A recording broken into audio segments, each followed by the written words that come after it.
Welcome to the Stress Outlet. My name is Dr. Kimberly Quinn, and little G and I are here, and it's chilly again. He's doing the back scratch because the snow is nice and bumpy and tough and like hard, and it's like a wire brush. Anyway, you see the monster hat out, which is not so common right before April, but it is Vermont. That means it's cold again. So anyway, what we want to talk about today is clarity first. It can be very counterintuitive. And I'm talking about relationships, business. It can be anything, because often what we do, especially if we're nervous about an outcome or scared about an outcome, we get into that mode of survival.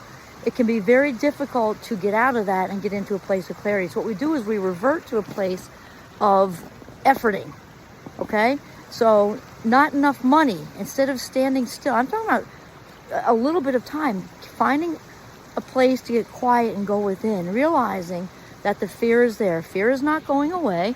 We all have it. It rides alongside us like, I'm thinking of Hagrid's motorcycle with the sidecar. A fear is right there. It's not going away. So the sooner we accept that, the better off we are, because we have to learn to kind of coexist with it, walk through it, stay on top of it, strap it in a seatbelt and keep it there.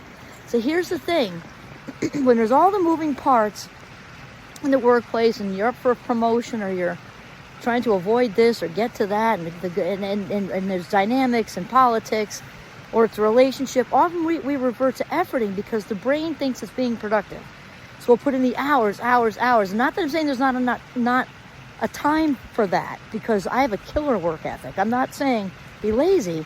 I'm just saying realize when it's actually an efficiency thing, or are you efforting, which is basically just like spinning on a hamster wheel, round and around and around, thinking you're being productive out of a fear reaction to get to someplace. Because really what's better is to get still and ask for clarity.